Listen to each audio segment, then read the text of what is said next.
Hello. So, Wednesday morning, I wake up and it's an early morning for me, but just a couple hours into being awake, I'm like hit with this wave of exhaustion. I'm just wiped out. And so I'm like, man, I must not have gotten much sleep last night. So I figured I'll try taking a nap and then hopefully the rest of my day I'll have some more energy. So I get into bed, set the alarm for a couple hours. I was like, I really need some sleep. That's how exhausted I felt. Um, and woke up a couple hours later, and I'm just shivering with the chills. I don't have any more energy. I still feel exhausted. I feel like I can hardly move. I'm like, okay, what's going on here? And um, So I went and I took my temperature, and sure enough, it was 102. So I was like, all right, I'm sick with something. What is it? And so I'm like, well, it doesn't feel like COVID, but I'll get tested for that. So ended up taking a COVID test, a home test, and found out it was negative. So I'm like, all right, I'm not sick with COVID. Don't really know what it could be. So I kind of just was like, well, I had some things I wanted to do today, but I'm sick, so I'll just write it off, lay in bed, rest, and hopefully I'll feel better later. So I'm like laying in bed for a while, and at one point, I touched the back of my leg, and it's the spot where I've had this small wound that's been just ongoing for months. And it's like really puffy and swollen. And I'm like, okay, that's not right. And so I get up the strength to get out of bed. I grab a mirror and I check out the wound, and sure enough, that is definitely the culprit, I thought. And so I'm like, it's all red and infected, and I won't go into too much detail, but it didn't look good. So I'm like, okay, so I have an infection. That's why I'm feeling sick. Um, and it was like 5 in the afternoon, so I couldn't really call my doctor there. He was closed already, and the clinic. And so I'm like, what am I going to do? Should I go to the ER right now? Should I go to urgent care? Should I just wait till tomorrow, see if I can get into the doctor then? Is my doctor even going to be available? I just kind of started putting up all these barriers to going in because I really didn't want to. And so I'm like, you know what? I'm just gonna rest and maybe it'll go away. I don't know why I thought that. I just didn't want to go in. So I went, laid back down in bed, and a couple hours later, I'm still feeling awful. Um, can, hardly move. I have like zero energy. I'm like shivering, just shaking with the chills, and I have a massive headache. And so I'm like, all right, I guess I better go to the ER. So I drove on over to the ER and uh, got triaged there, and I was waiting in the triage, and it was getting to be a few hours. I'm like, man, this is taking forever to get a room, and I ended up hearing one guy. It was like 10 p.m. at this point, and he's like, I've been here since 3, and he started complaining, and there were just tons of people there, and I'm like, oh man, like, am I ever gonna get a room? And ended up waiting there. It was like 8 hours, and it was like 3 in the morning when I finally got in. And I was feeling awful, so I'm like trying to stay awake in my wheelchair while I'm waiting for a bed to open up, and but yet it's like super late at night, so I'm exhausted with this infection. And so I was just wiped out, and I was like so happy when I finally got a bed.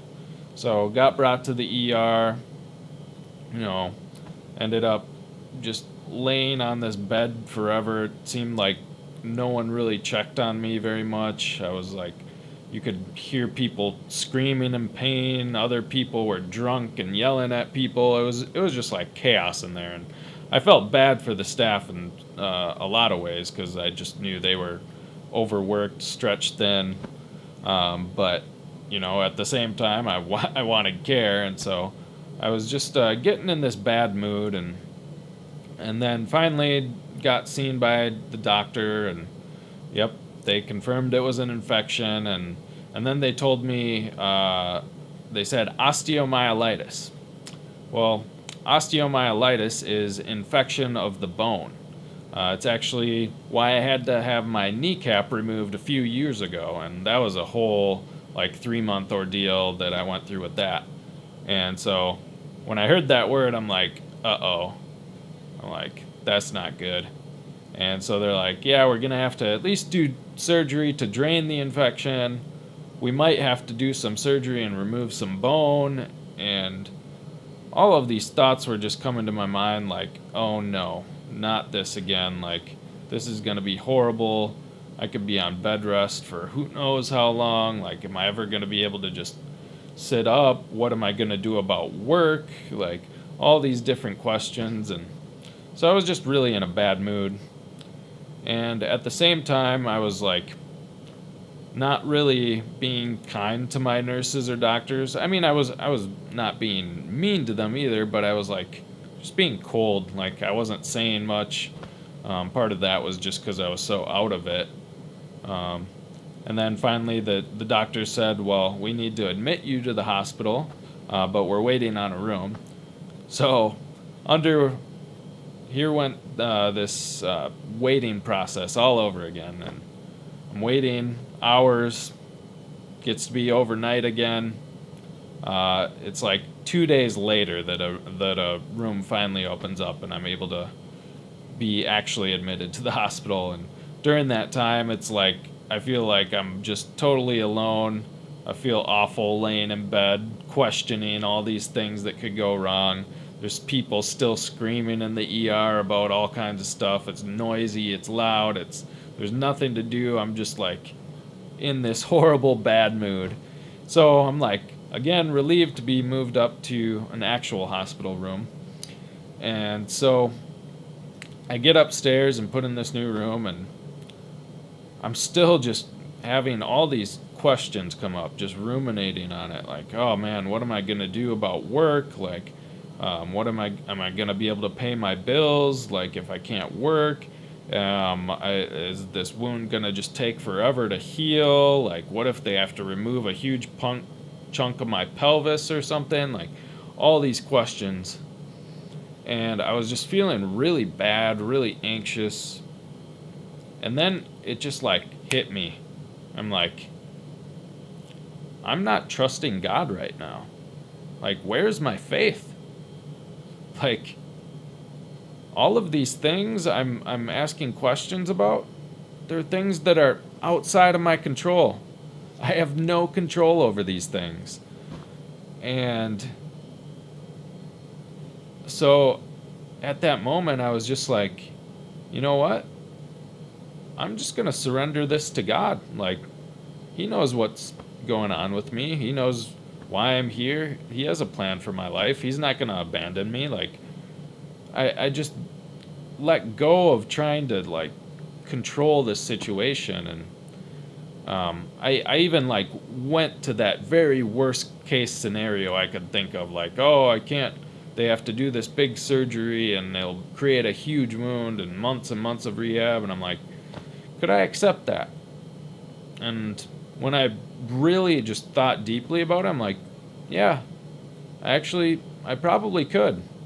You know, I've gone through much worse stuff before. I've been through a spinal cord injury where I almost died. Like, I've been through all kinds of crazy stuff that could have went way wrong, and I was always taken care of. Like, God always took care of me through that stuff. And so I was like, you know what? Yeah, I'll be okay. And from that moment on, it was like this just peace came over me. and my whole attitude just flipped around. And I noticed that I started having good interactions with my doctors and nurses and the people who would come in my room. I'd try and strike up a conversation with them, and I started thinking of it as like a challenge, like, oh, how can I have a conversation with this person who comes in the room? How can I encourage someone? Like, can I encourage everyone who comes in this room? Like, that started to be my mindset. And I was just having a blast being in the hospital that night. I know it sounds strange, but like, I was in such a much better place, and I was just able to totally let go and give it to God. And I had joy and peace. And so, you know, uh, I just felt good about this situation. It's like what Paul says, like the Apostle Paul. He's like, when I'm weak, then I am strong. That's how I felt. I just felt like I had this joy and this peace, and it gave me strength. I felt better, and so you know, I just wanted to talk about how this mindset can really like control how you're feeling, how you're behaving, all these different aspects of life. If you're focused on the negative or focused on the positive, like there are all these negative things, but really I have so many things to be grateful for at the same time. And I was just focused on all the negative, all the bad that could happen. It hadn't even happened yet. I was focused on things that might not even happen. Um, and part of it too is like, I think there's these belief archetypes, or my bed's inflating right now. I have a like self-inflating bed that like transfers my weight position from time to time. Like, how cool is that? That's something to be grateful for, right? But anyways, what I was getting at is like there's these underlying belief systems we can have. So like one of them for me that I noticed coming in here is like being in the hospital is bad. Sure, there's problems you're probably experiencing that, and you need some healing of some sort, but there's this like overlying belief that being in the hospital is bad. And the way I was thinking about it was like, well, being in the hospital is bad. I'm in the hospital, therefore I must feel bad. And it was almost like this belief about being in a hospital was affecting the way I was thinking, affecting my actions, to the point where I was like making myself feel bad to fit this belief system, rather than like examining what my authentic feelings were and then creating beliefs around that, and or not having to believe anything at all, just letting it be whatever it is. And so yeah, that's another part of this whole thing. There's these underlying belief systems we have. It could be like, you know, uh, when strangers come try to talk to me, they're always trying to sell me something. That could be a belief system someone has. Well, if that person has that belief system, if they go talk to a stranger, that's probably going to actually affect the way that they approach that stranger. They might see themselves as like, oh, this person's gonna think I'm just a salesman or something, and they're gonna be anxious, and like just something's gonna be off, and that interaction isn't gonna go as well. So that's another way that like that underlying belief system can affect someone's actions. And so this belief that being in the hospital is bad, which isn't totally true, was affecting the way I was acting. And so, I guess to wrap it up, what I'd say is like, yeah, examine those belief systems, and especially if you're dealing with doubt or anxiety or any sort of just negative thinking, complaining. Um, yeah, I was complaining a lot. That's what Israel did the whole time in the desert after Moses led them out of Egypt into the wilderness and to the promised land. They complained the entire time, and they had all these plagues come upon them because of their complaining. So complaining is not a good thing.